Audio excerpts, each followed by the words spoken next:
Welcome, everyone, to Ladder Daily Digest. We honor creators, and we, on Tuesdays, come into Tim Rathbone's living room and chat about some topic. And this evening, we're going to talk about American Primeval. We're going to get what everybody's thinking about it. We have today Megan Connor from Midlife Revolution, Rob Tobler from Rob Tobler, and Tim Rathbone is wearing his hat. So that's all we need to have right now. I love it. And so we got a whole bunch of other shows across the Mormon spectrum we're going on tonight as well. So we'll see how many people hop on. I'll just start it off real quick by saying that when my wife and I first went to watch American Primeval, we were amazed at how much butchering of animals are just hanging up, and the bloodletting happening, and the butcher taking the skin off and doing some things, the sloshing in the mud, and within a few minutes somebody in the Wild West shoots somebody else just because they're offended, and then that person that shoots the person gets hung. And so, every 5 minutes apparently in the Old West, there's a shooting and a hanging and a lost person from a wagon train or something, and then a few minutes later, a whole wagon train gets slaughtered in what appeared to be a war. And so it's kind of violent, but at the same time, the movie's not about the men plowing the fields and the women making patterned quilts, right? That doesn't make for good TV. So anyway, Megan, do you want to give your couple cents worth for? Well, I'm the bad kid. I did not do my homework. I have not seen a single moment of this show at all. So I'm just here to learn from you guys. I have not had time to watch it at all. So I'm here to find out what not to watch, if there are episodes I need to stay away from. That's the main thing. Hard to say what episode would be good or bad. Okay, Tim, I would avoid it entirely. Oh, okay. Good to know. I was going to say real quick, Tim, just a second. I was going to say, I wonder what I would think about it if it was just a Western, right? I mean, exactly. I didn't see Revenant on purpose because I didn't want to see lots of violence necessarily. I'm kind of a paint your wagon kind of a guy. I want to see happiness and songs being sung and a love story, right? that results in happiness. And so anyway, Tim, go ahead. You say your things. I like all genres of film. I like Westerns. My favorite Western is The Searchers, and then probably Liberty Valance, and then Unforgiven. But this Peter Berg is a guy who loves violence. The first film I saw of his was Battleship, which was really crappy. The only good movie I think he's ever made was the one about the oil rig that blew up, and that I just watched for the first time last. Yeah, Deep Horizon. Yeah, I thought that was really good. It's really, really good. Had me crying. Okay, I mean, these guys, because I knew it was real and they're getting hurt. Yeah. Really well. I'll say really well done. But this is just so far removed from any reality that I couldn't believe it. I mean, I suffered through 6 hours basically. It was like, come on, killing. So is it like 3 episodes, or how many? 6. It's 6. Okay, so they're an hour each. Got it. Well, one's 30 minutes, but yeah, I mean,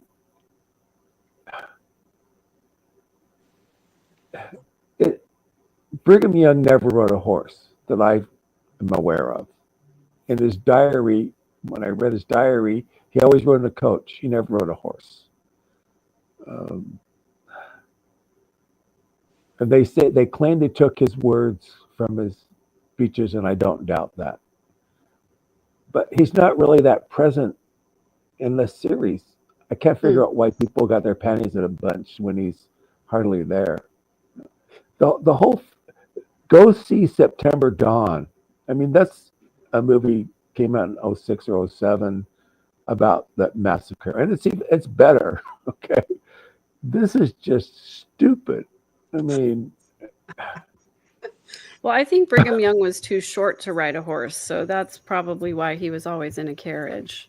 that could be. That could be. But I mean, there's really nothing redeeming at all about it. It's not even a good story. It's like, when's it going to get better? There was a good review. I couldn't find it in IMDb. That he said every time they chose to do something better, it got worse. It just gets worse and worse. And where they could have gone one way, they went the other way. They just went violence. You know, not everybody was killing each other. Not everybody was shooting each other. You know, and Netflix has got this thing about. I watched a couple of Netflix miniseries, and they have a formula that they like to use to push a story along.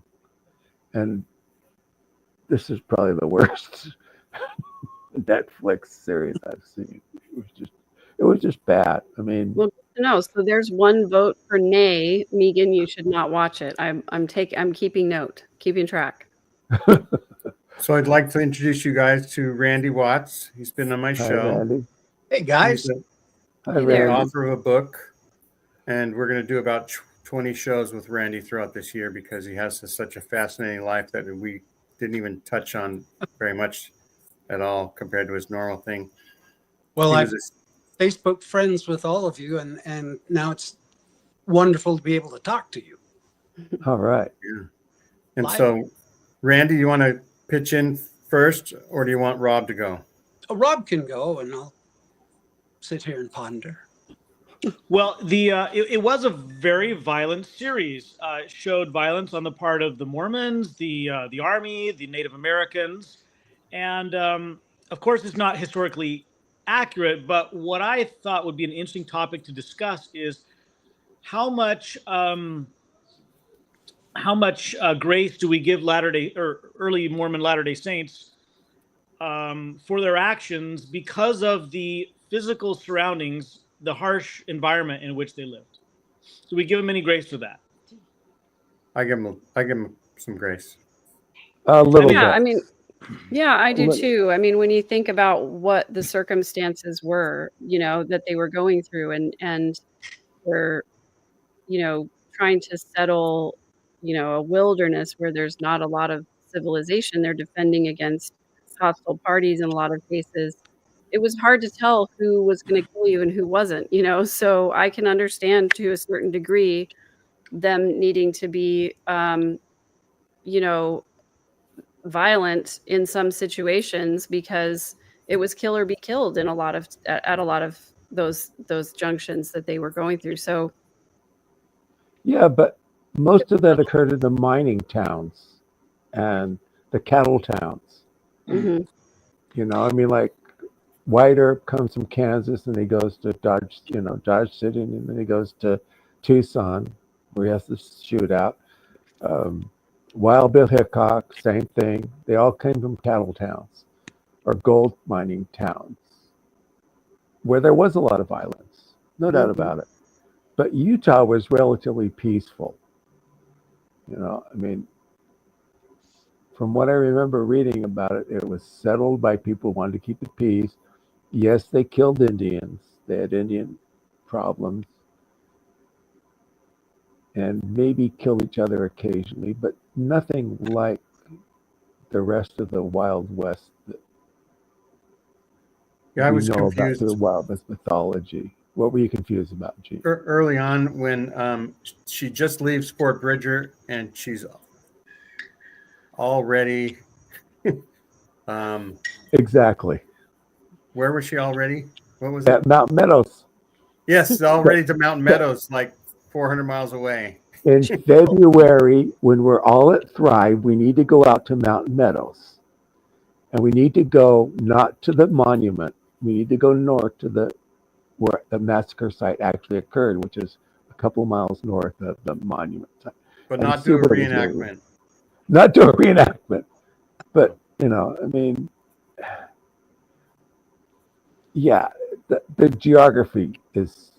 Yeah, and I remember like the church Stupid. saying, "Oh, it's so bad that the way they tell history." Well, first of all, I posted it and I said the pot telling the kettle, right? Exactly. And then people were posting, "Yeah, the real story is way worse. It's way Much more worse. cowardly, Much worse. deceptive." That apparently the Fancher Party was one of the wealthiest wagon trains in the history of heading west. And the What Mormons happened to all the basically gold that they were carrying? Where'd all killed that? them and stole their property. That's That's all right. there is. Yeah. right. So MB says down here, wilderness that was already occupied. And I certainly do not mean to be dismissive of the indigenous people at all. All I mean by wilderness is that there's not a doctor nearby. There's not a sheriff nearby. If you get into trouble, it's, it's kill or be killed kind of situation. So all I'm saying is that I understand them being defensive, of them being armed, of them, trying to, protect their wagon train, their families and things like that, not excusing the violence that they perpetrated on innocent people. Yeah, I agree with you on that. But I would also add that, had Mormonism been born in Asia amongst Buddhist pagodas, I think it would have turned out a lot more peaceful than it actually did. The fact that one of the very first moments of Mormon history is Joseph saying, "I can't show you these plates because if you see them, God will strike you dead." Okay, I think that set the tone for how Mormonism would move forward. Yeah, exactly. And that bit about Brother Pratt, was that his name? That was searching for his wife. Who was in love with Red Feather?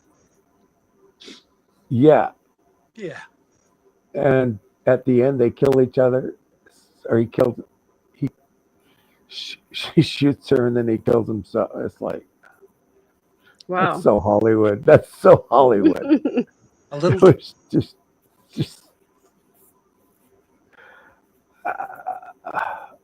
it's unforgivable. I mean, it's so many tropes, so much bad storytelling. Just I heard Rebecca Biblioteca. Everything in he could threw everything in there that he could to make it look as bad and as nasty, like hell. And I have a relative who lived up in Afton, Star Valley, Wyoming, who lived among the Indians. One of my ancestors lived among the Indians up there and was very peaceful. It's just like the book I think is called The White Indian Boy. It's all about my relative who lived among the Native Americans up there.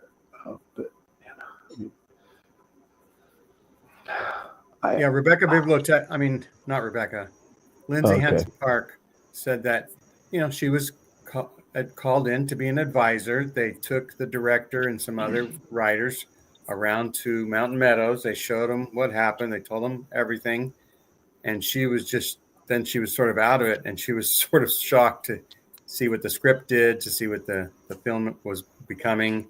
And who knows what, arcs the writers want to present, what the director's influence was, how it's like, oh yeah, history doesn't matter. We're making something for, the audience. Right. And so who has seen The Revenant? Okay.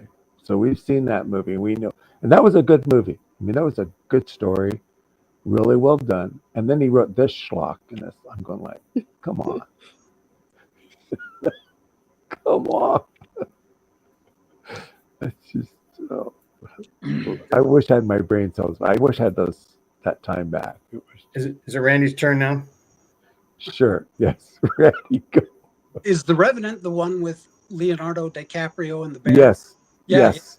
Yeah. I actually told my wife this reminds me of The Revenant because of, the scene. It's the same writers. Was a good movie with a plot, I've been out in the wilderness many, many times, and I've seen a lot of wolves, but I have never had them break the walls down to my cabin. That's right. So if we do go to the site, Tim, I'm going to bring my wolf repellent. Okay. I think that there were a lot of cheap tricks in there to, like Gene was saying, to intrigue the audience, to get their attention, that really had nothing to do with history. And I think they made Brigham Young look way too nice. Yes. I mean, he was evil, but he was a lot more evil than that in real life. Yes. They need to dirty him up a little bit.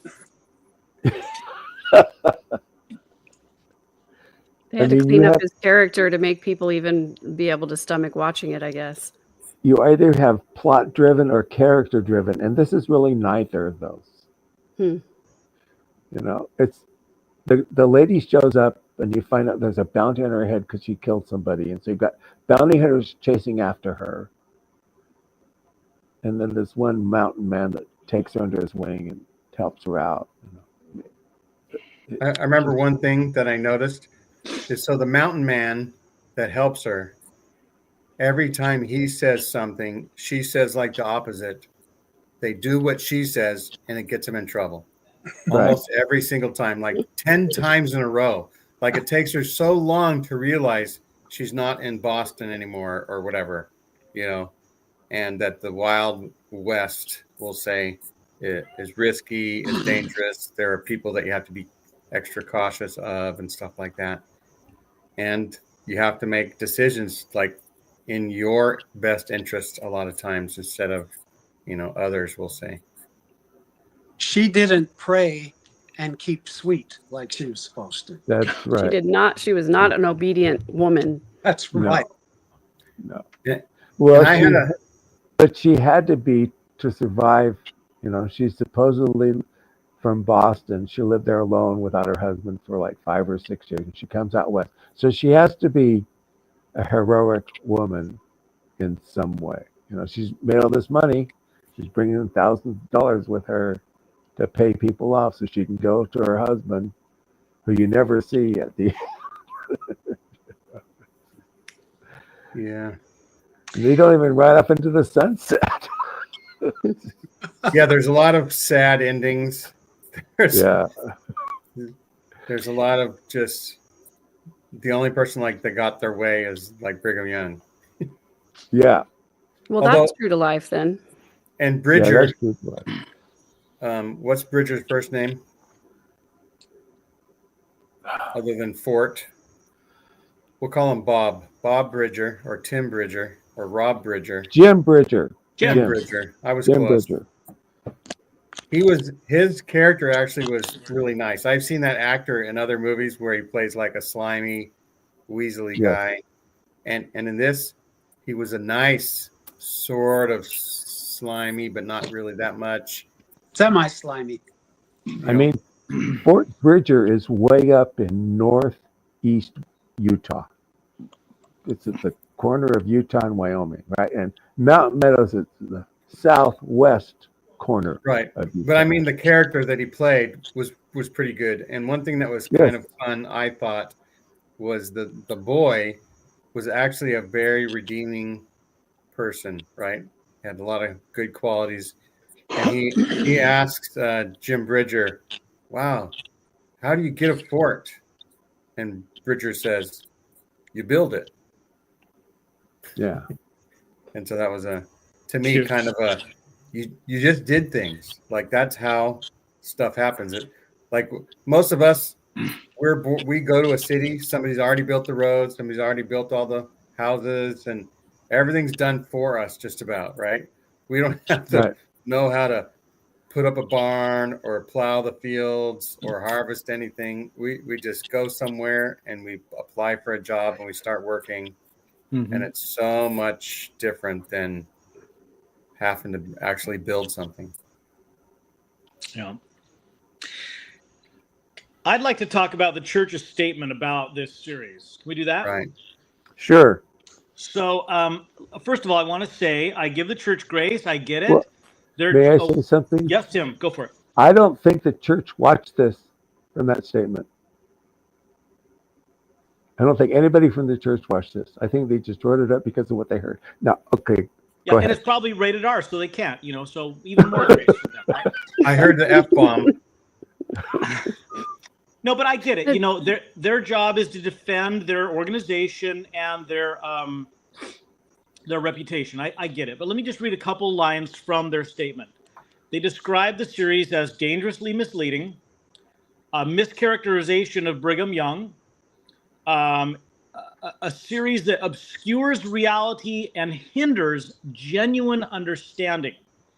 And then it says that Christ, true disciples of Jesus Christ are peacemakers, including Brigham Young.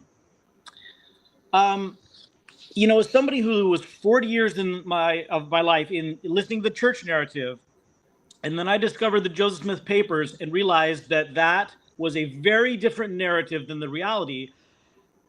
I just see this statement from the church as utterly hypocritical. Case in point, the first event in the history of Mormonism in the spring of 1820, we know for a fact, if there was a first vision, and that's a big if, it absolutely did not occur in 1820. Based on Joseph Smith's journal, the dates of the confirmed dates of the Palmyra revivals, the journals of Reverend Lane, the joining of the Smith family to the Presbyterian Church, and the death of Alvin, we know the 1820 date is wrong. And so for the church to come out and say, this was historically not accurate. Really? I mean, I don't know. I just found that their statement very... That's right.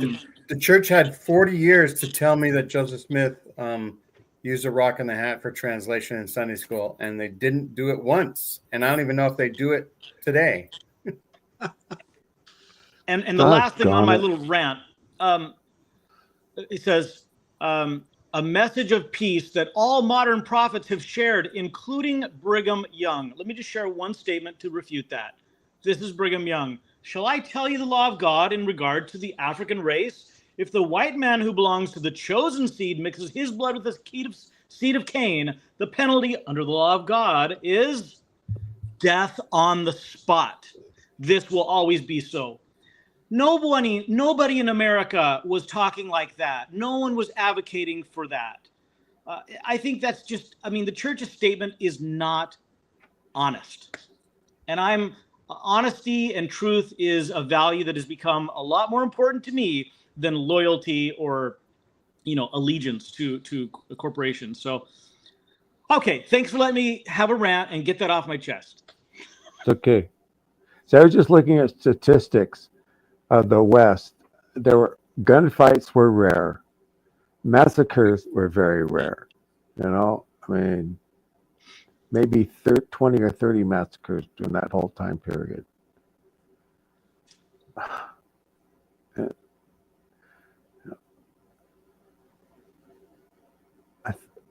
When I think about the difference between a John Ford Western and a Sergio Leone,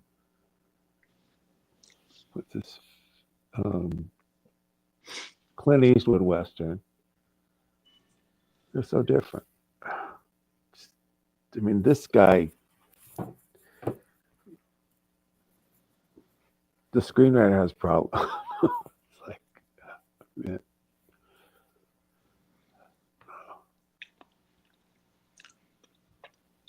Bloodlust. It's like when Robert wrote, let me see, check something. Getting off topic, but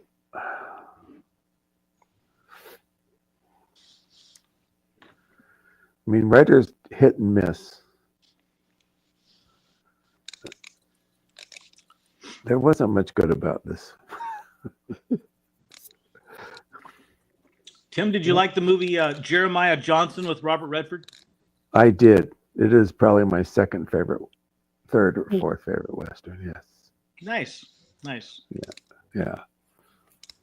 One thing I'll say, though, we all have our own opinions, except for Megan, about what we thought of the show that we watched. I even have an opinion. But America made it the number one Netflix show for Yes. a few weeks, right? And so it was good enough for them, and they must have been sharing it with their friends and telling people to watch it.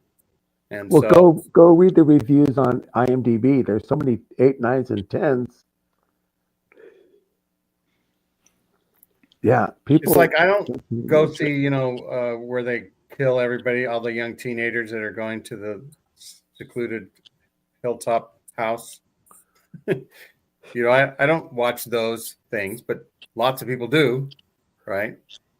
And so people apparently got what they wanted, right? So whatever we think about the historicity or the accuracy or how the portrayal of the different types of characters, the viewing public voted for it.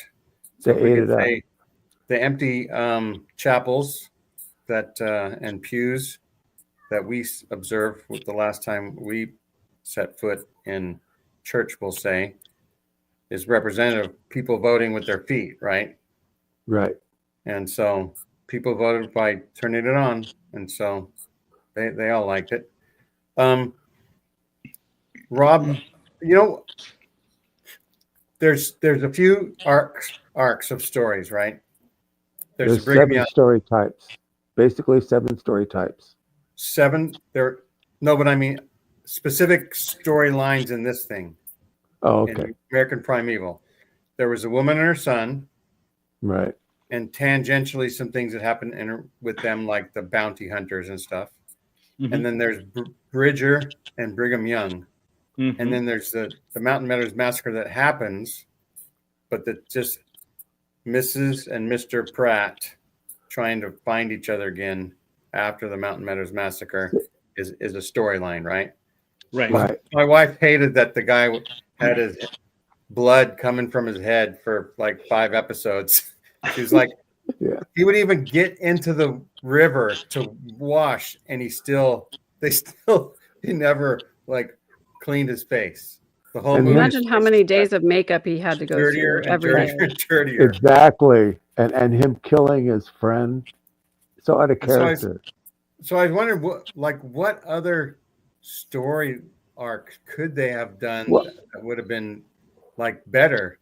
Like maybe the viewpoint of the Mormons that lived near Mountain Meadows massacre, like what they had to do, why they killed them, why they were getting, fiery speeches from Brigham Young, and that caused them to do stuff.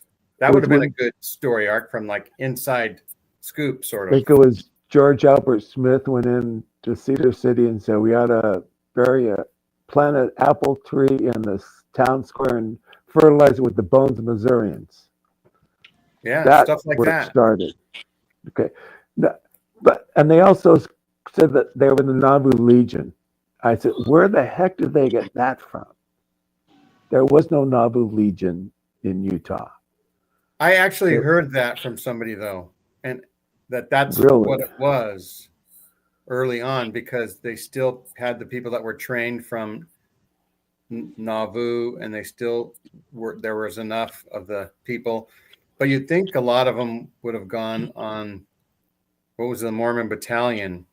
Right. Camp one? They would have been Mormon Battalion people, veterans. That's right. But they might have returned to California by then, because the Mormon Battalion was over by 1849 or something. 48. 48. I don't think I guess in my family, anytime that we brought up the Mountain Meadows massacre, there was sort of this legend of a guy who was, part of the party, but he wasn't aware that it was going to happen. And then after it happened, he was sort of outraged about it, and he was very angry that this had happened. So, I mean, I know that that's probably not a true story, but since we're doing historical fiction anyway, that might have been an interesting angle to explore. Like, where was the Mormon who was outraged that this happened? Exactly. I don't think that anyone could watch that movie and have, if they hadn't already known about the Mountain Meadow Massacre, they still wouldn't, even after watching the movie. No, they wouldn't know anything. There was no, Yeah. there wasn't enough background and introduction to who the people really were and why they had the natives help them, you know. It's been so much clearer, so that, you know, it might have been a little more enjoyable if it had any references that would help us understand why the Mountain Meadow Massacre happened. That's right. So if anybody in the chat is set to go online and wants to join the show and say what they thought about American Primeval, you're welcome to right now. Apparently, Culch is just sucking all the oxygen in the late Tuesday night Exmo podcast world. So The hot time. yeah. Yep. And so anyway, good for Culch. He's talented compared to me. Can I introduce another topic? In the series, a lot of the characters had to make very difficult ethical decisions. You know, where they chose to shoot somebody because they were trying to steal their horses, or they chose not to care for a little girl because they just didn't have food and provisions to care of her, so they just decided to leave her.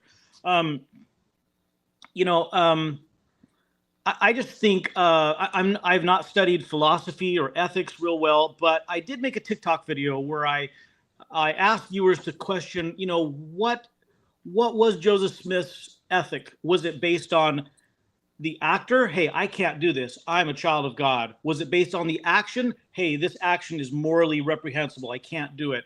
Or was it based on the outcome? Hey, you know what? The end justifies the means.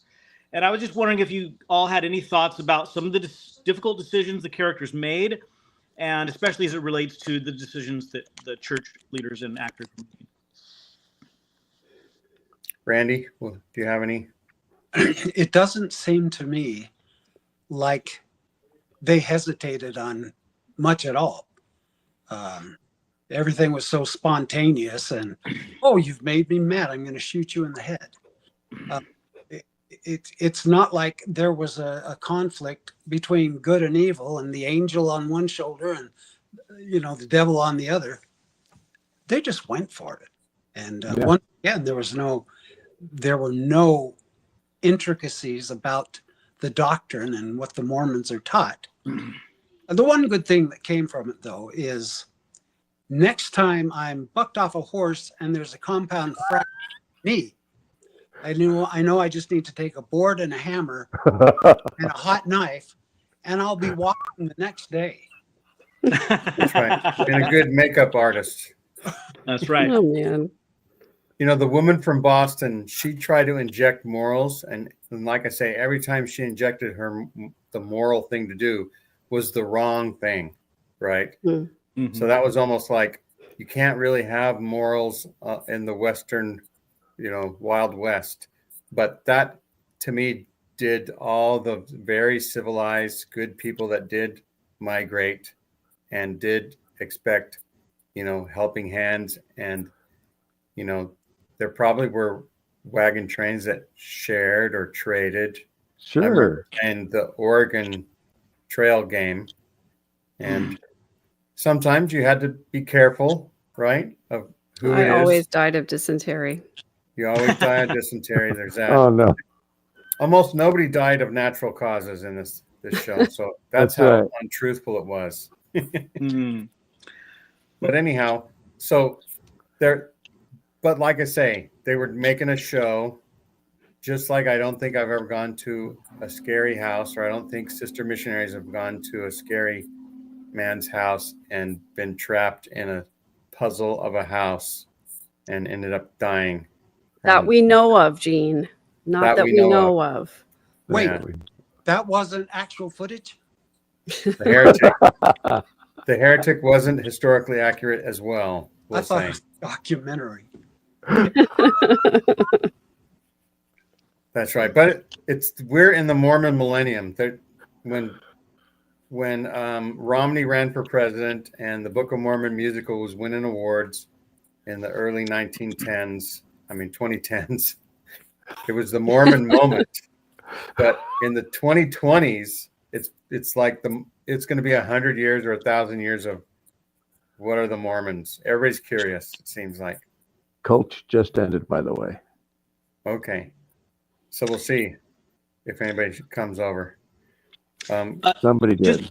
Just to finish my thought on the ethics, it is my humble opinion that Joseph Smith started off this movement with an ethical deontology that the end justifies the means. And I would make my point with the story of Laban, better that one man perish, that a whole nation dwindle in belief. The happiness letter, well, that which is evil at one time is justified and good another time. And D&C 19, where God has been misleading his children about the meaning of eternal punishment so that it may work for their good. Oops. Beethoven's Ninth. Love it. It's my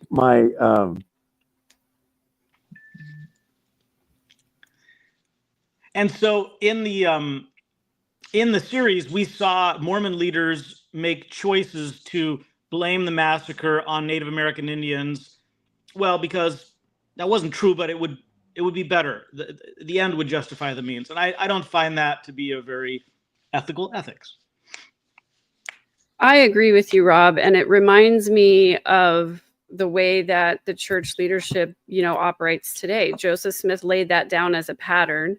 And we see now the church leadership doing things that are unethical, like lying for the Lord, or immoral, like doing baptisms for the dead for Holocaust victims, because they have this belief that in the end, everybody's going to come around to the idea that Mormonism is the one true faith. And if that's the case, then it really just means that there are a lot of things that we can do that's like, well, it doesn't matter if they don't agree with us now, because they're going to find out later that we were right all along. This is for the greater good. Right. I feel like that's what Joseph Smith set up, and that's what's still being done today. I coined something in my mind, and I'll say it here for the first time. Trademarked in my live broadcast. Since Joseph Smith, Mormons have believed in the plurality of lies. Yes. Got that? Yeah. Yes. That's good. You should trademark that. It's been a lie from the beginning almost, right? Yeah. Yes. From the very beginning. It was all built on a lie. Did you say, Gene, plurality of lies or plurality of wives? So that's what everybody knows about the plurality of wives. But I was interjecting that it really was the plurality of lies that really is the foundation of the church. Yeah. So it seems, almost everything I was taught is turned out to be not exactly true.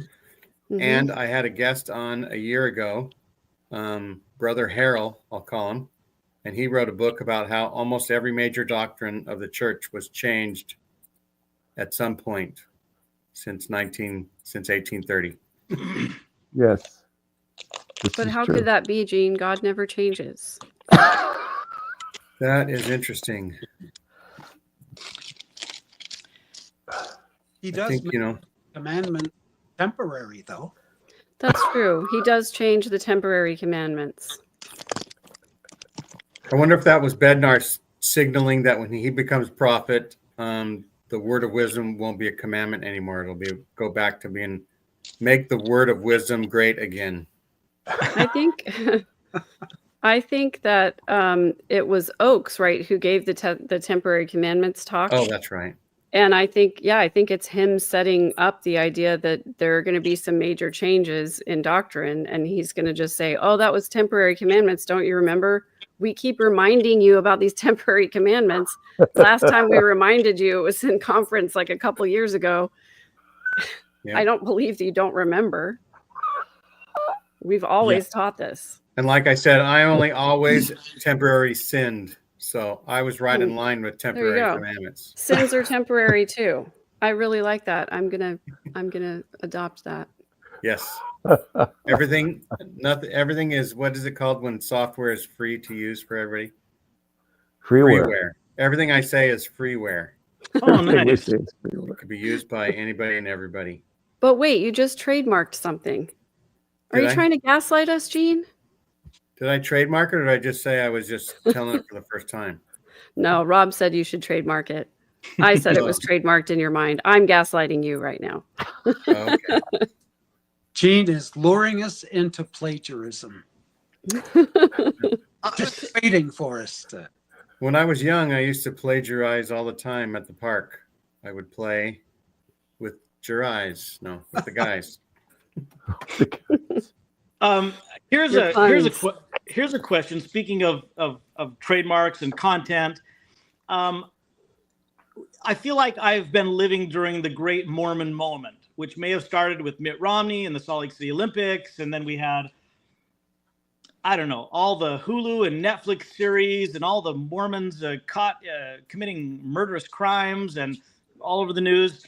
And I'm just wondering, are we getting to the tipping point where it's saturated and the public's going to say, yeah, we've heard enough about that wild religion. I just feel like, Oh yeah, I don't definitely know. in America. I'm not Definitely. trying to. No, definitely in America, and probably Canada, probably the English-speaking world. I mean, England. That one ward in Hyde Park hasn't moved out of that building for how many years? They keep on saying they're going to build them a chapel, and they haven't yet. I saw somebody in the chat say something about how even if, because I think Rebecca was talking about the tithing money or something like that, even if you didn't have any other evidence other than the church said that we use tithes to pay for buildings and BYU and the operation of the church, then you could say, why are some wards meeting in gas stations if you have hundreds of billions of dollars? Why aren't you building ward buildings in all these places where you're renting or something like that? That right there is fraud, because you're hoarding the money instead of spending it where your members are. Why are you making members clean the churches and the temples and the chapels? Yeah. Well, building chapels isn't as cool as building temples, and it's also not as expensive. So, and I remember hearing prophecies that someday the temples will dot the land. But I never thought it would come to a day where there'd be more temples than members. But that might be we could be headed that direction. Everybody gets their own temple. A temple for you and a temple for you. That's why they stopped talking about everybody getting their own planet. Now we're all going to get our own temple. Oh, yeah. Join back up for that. I wouldn't mind living in a temple. They're kind of nice. They're pretty. Chandeliers. Baptismal thought's kind of creepy, but I could always cover that over and turn it into a hot tub. Yeah, get some whirlpool action in there. For me and my 8 wives. So, I don't know. We don't have to beat American Primeval into a dead horse. Even though I saw a lot of dead horses on it. All I want is a good story I can follow. And this was not a good story. I don't care the genre, as long as it's a good film. I went to go see Companion today, and that is good. Okay. Yeah, so the majority opinion here is Megan, don't watch it. Okay. If you want to, you maybe watch the first episode and then decide. Yeah. I mean, now that I know everyone's opinion, I might hate watch it and come back with my comments about it. I mean, I really wanted to like it, but it just, after the first few minutes, for me, it fell apart. Yeah. Like the family videos where they would take out the swear words of R-rated in the boob sections of R-rated movies. Yeah. Maybe they'll do a family video for this and make it a whole new movie. They swore too much in this too. They used the F word an awful lot, and People And back Tim, then, when you were a kid, you don't remember in the 1840s or 50s people using the swear word? no, Word? no, no, they did not. Yeah, there's a lot of swearing in this that would not have occurred. Huh. They would have said some other words we wouldn't even know Exactly. they were. Yeah. Exactly.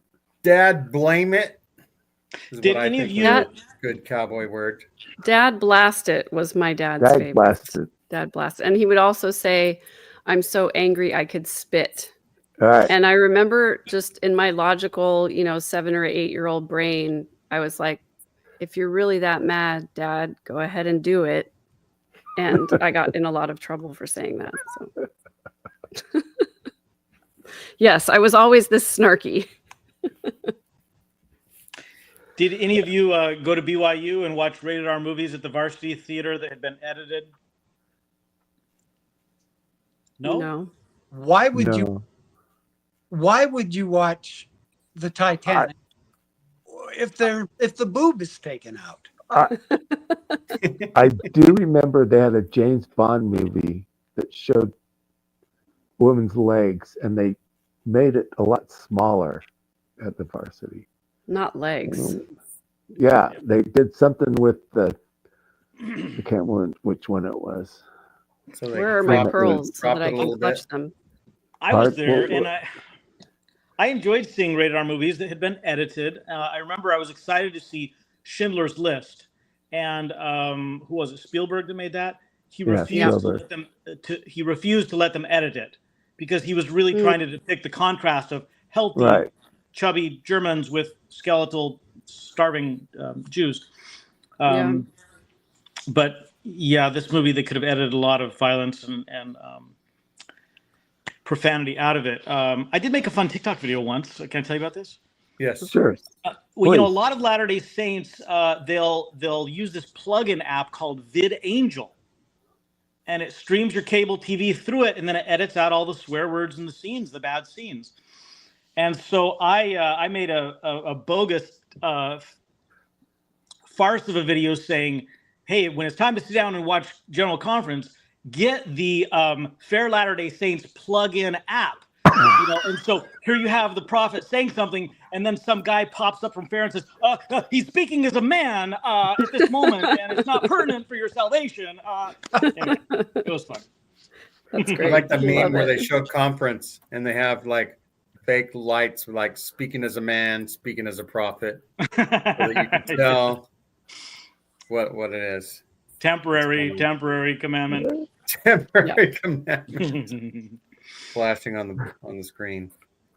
I just, it continues to boggle my mind when they put things out like the temporary commandments talk. Are they so surrounded by yes men? I guess I'm answering my own question. They're so surrounded by yes men that nobody gave any pushback saying, Elder Oaks, the ex-Mormon community is going to go nuts over this. You can't say temporary commandments. You have to be sneakier than that. Like, do they not have people listening? I know they do. They have to submit these talks in advance. They have to have everything approved. And maybe Dallin Hoax doesn't have anyone to screen his talks in advance. Maybe he just doesn't have any, pushback because he's that high up. Even like the their new talks- introduction to the Book of Mormon, like Their talks are written by BYU professors or somebody in the communications department. Are they I really? had a friend that he said when he heard Jeffrey Holland talk in conference when Jeffrey was the president of BYU, he said, hey, at the 7-minute mark of his talk, I wrote those 2 sentences. Yeah, I read. Wow. I think John Dehlin might have done an interview with a female speechwriter who wrote dedicatory prayers for the temple. Nice. That's a gig. If you can, that's nice work if you can get it.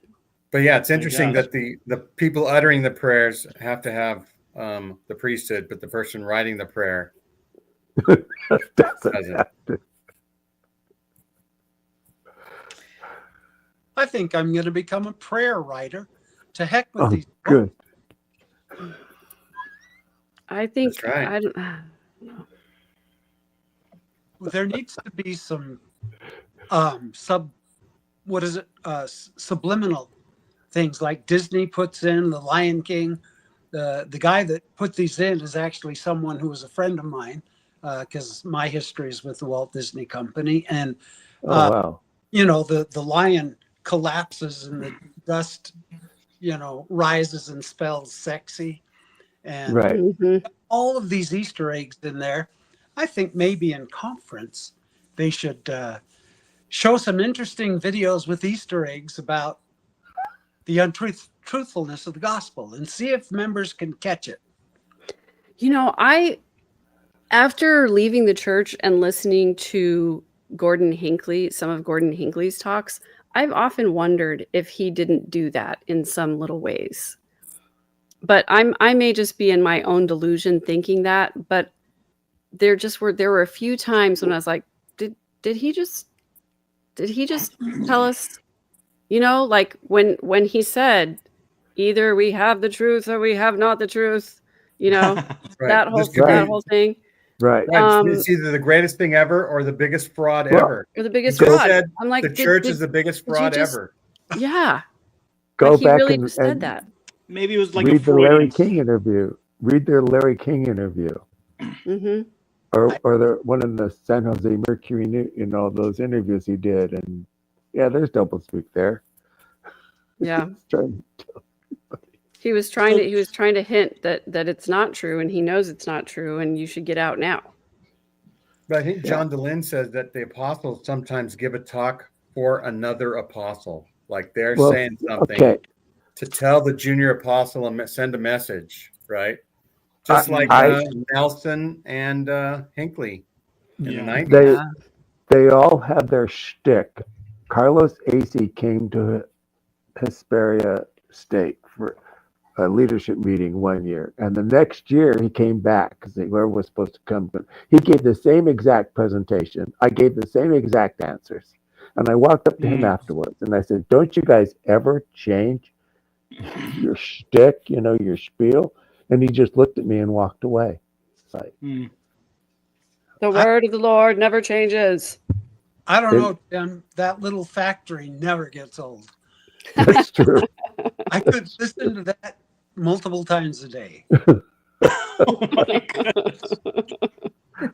Yeah, I don't doubt that the apostles do that. I know in my frustration of not being able to have conversations with my parents, with my brother-in-law, I've made TikTok videos that it was the conversation I wanted to have with them, but I couldn't. So I guess the apostles doing that. Tim, if you didn't like American Primeval, what would be a story that you could really sink your teeth into that would be something that Mormon related?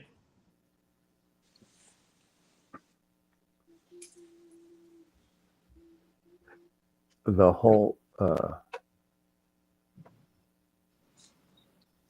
the story of the guys who they dug a trench. There was I can't remember the place, but they wanted to found a city, but they couldn't get there, so they dug a groove in the mountain so they could get the wagons down. I can't remember where it was. That would be an interesting story to tell. I think the true story of Hans Mill, or what really happened in Missouri, like the Battle of Crooked River.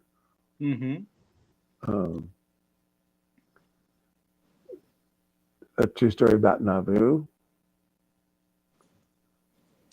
See, if somebody I knew was trying to get a biography of Joseph Smith made, and he said it would never be done because he wanted to tell the truth.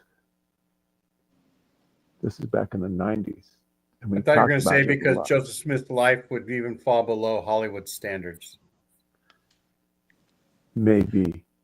But he shared the script with me, parts of it that he was writing, and it was really good. And nobody will ever do this, though. It's just, you told him the truth about the guy, what it was really like. I bet we could get together a group of ex-Mormons to fund a movie like that. Yeah. I think I'd like to see the story of his life.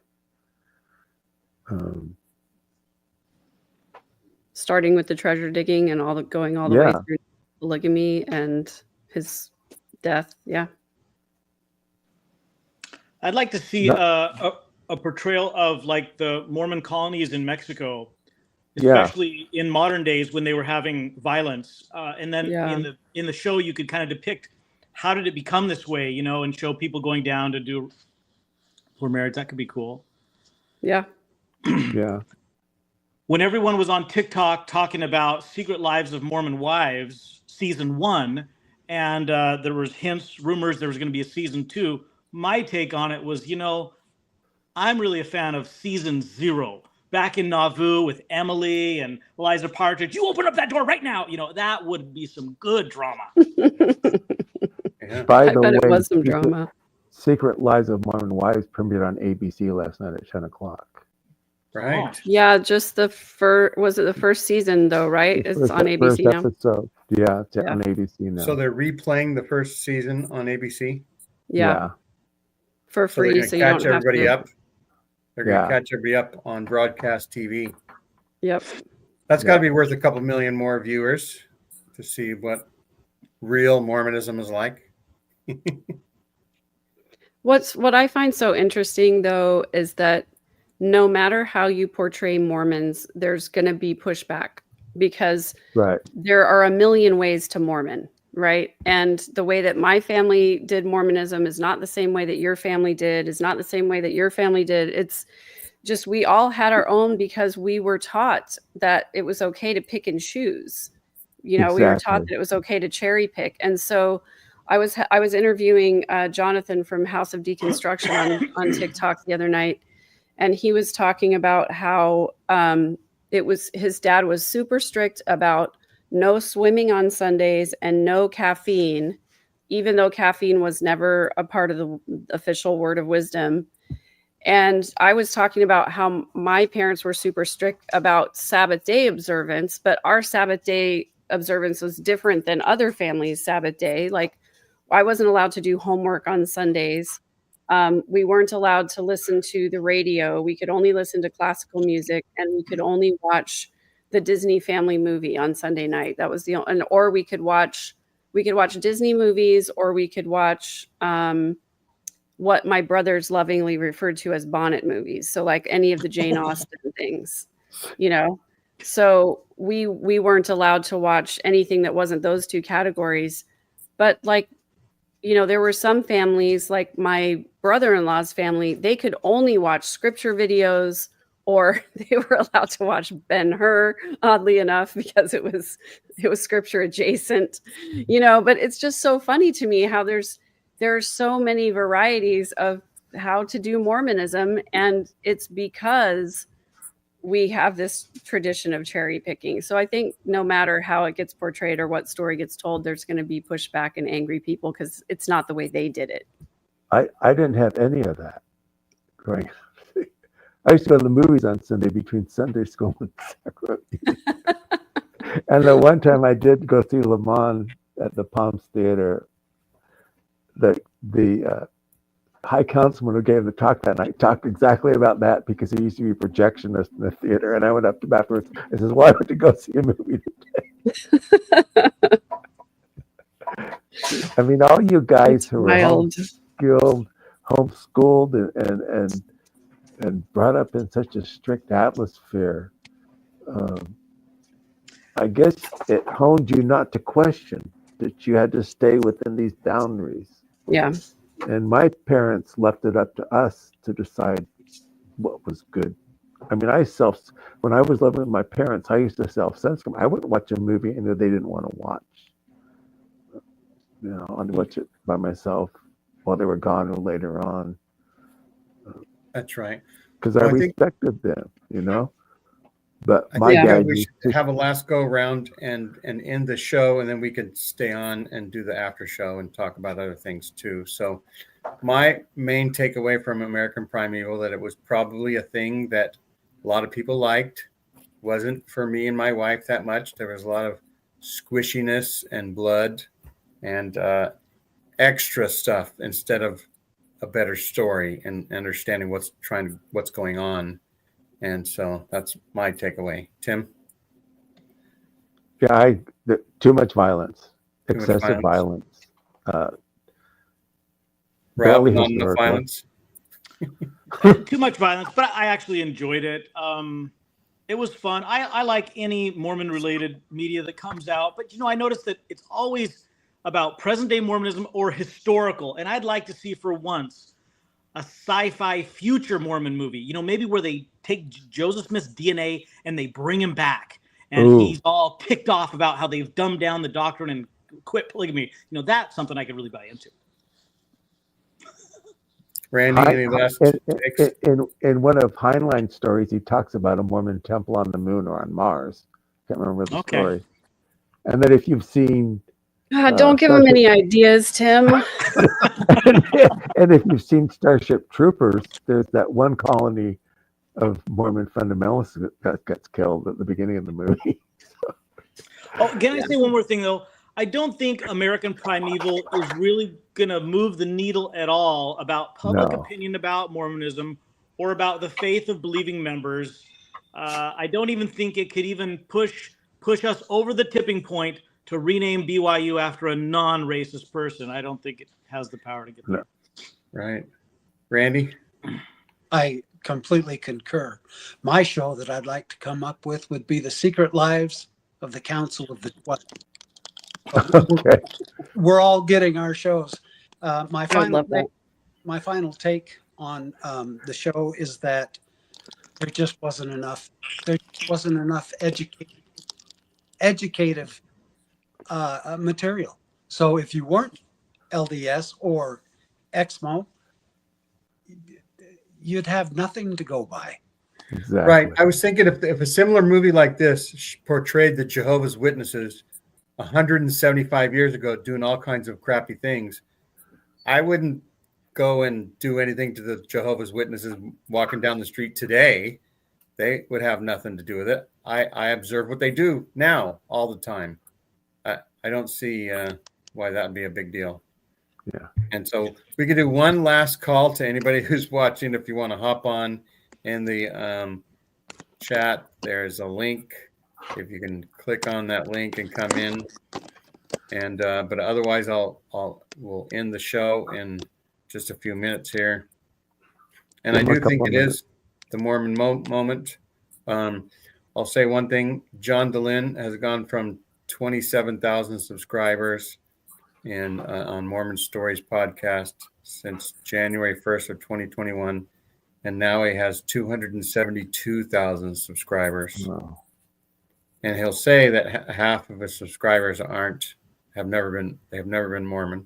They're of other religious traditions where they recognize the same type of high demand treatment and problems that exist. And Alyssa Grenfell, 15 months ago, started a podcast, and now it has over 300,000 subscribers. Shalise Ansola started a podcast a couple years ago, and she's passed John DeLynn up. So John DeLynn is the number 3 podcaster right now. Isn't that crazy? That is crazy. And then Megan Connor is just this far away from 10,000, and she started 10 months ago on April 6th. And so if anybody... I think it was April 8th. I think April it was because it was the day of the eclipse. Oh, the eclipse. It was another cosmic event that happened on the same day. I was in Thailand when that happened, and I did a show from Thailand saying, hey, everybody, I'm 15 hours ahead or whatever. Jesus hasn't showed up yet. The whole day is almost over. And I predict the same thing will happen in Europe, and the same thing will happen in America. No Jesus. But I did say that I had, some supplies. I had, in case the Armageddon comes, I had some products nearby. So I wasn't going to starve in case all havoc broke out. But that was a fun little 4-minute live. It was my first live I ever did, I think. Well, I drove 2 hours away to get into a more direct path of the eclipse, and it turned out that the best viewing would have been literally right in my front yard. Wow. Because where of I drove weather? to was cloud cover. Yeah. Right. Oh, darn it. Wow. Wow. And Rob is taking the hiatus. How many subscribers or people did you have on your channel? Well, somebody told me I'm just under 10,000, and February 28th is when my hiatus ends, and I get to get back on TikTok if I can download it, which I might not be able to do. But I'm excited. Randy Watts is a best-selling author. What's your next book? Maybe a better selling author. My next book is scheduled to come out in the fall, and it's a book about, the first book that I wrote was about grief, and it's called Filling Empty, like filling an empty heart. Oh, wow.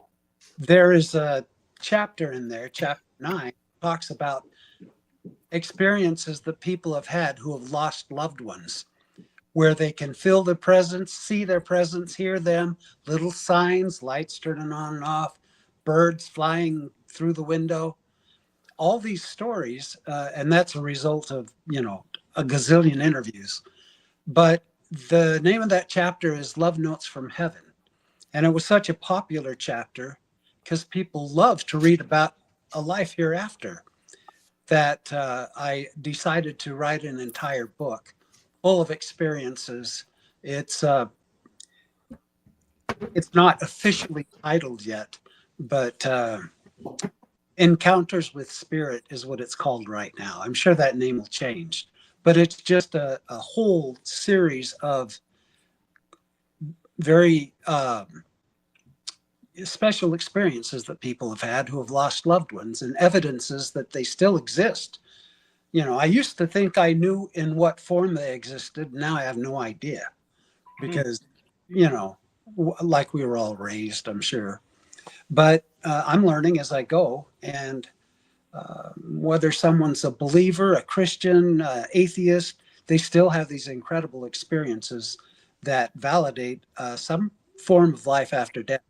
So that's the book that's going to be coming out in the fall. Wow. So Maven Brody and I interviewed Randy a month or so ago, and in the chat, there's the link to the show, the episode. So if people want to do that.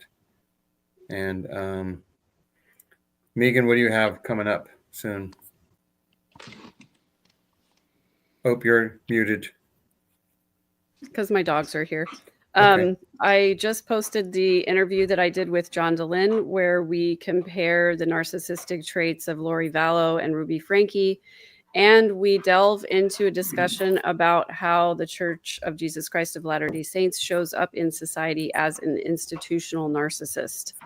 So it was a really fascinating conversation. And then this coming, actually tomorrow, I'm releasing an episode where I interview, again, Jonathan from House of Deconstruction, where he talks about how the MTC teaches its missionaries how to emotionally manipulate people. Ooh, I want to see that. Wow. It's going to be I a good one. watched Megan's interview with John Dehlin where they discussed it. It wasn't an interview. It was like a team show. And it was great. It was awesome. Thank you. And so... Good stuff. So what else are we up to? Can I say that I went on a double date with Lori Vallow? You may. I went. Wow. Lori. Was this when she lived in California? This was when she was visiting her brother, Alex Cox, in Mesa/Gilbert, Arizona. Alex was a comedian. And so I'd go to his shows, and he invited his sister, and he says, "Hey, my sister's going to come along as my date." And so it was a fun evening. And I thought she was great. And, she was pretty, but I didn't realize that she was a cold-blooded killer. Well, he was too, it turns out. Yeah. So let me get this straight. Alex brought Lori as his date. Yes, his sister. Yeah. He was very protective of her. Clarifying. He asked me Man, I'll tell you in our conversation after. I don't That's want right. We can talk more. All right, everybody. Wow. Thanks for watching. Dang. Spoilers. It'd be nice if Kulch didn't do his show tonight, and we would have had maybe twice as many people watching. Maybe somebody else would jump in. Tim, did you have one more thing to say? Just have You a were good waving night. your hands. No, just wave a Just good saying night. goodbye to everybody. Okay, we'll say Bye, goodbye to everybody. everybody. Thanks Good night, for watching. everyone. Like and Good night. subscribe. Everybody, all 12 people that watched tonight, head over to Megan's channel and subscribe. All right, we'll talk to you later. Bye-bye. Bye. Bye.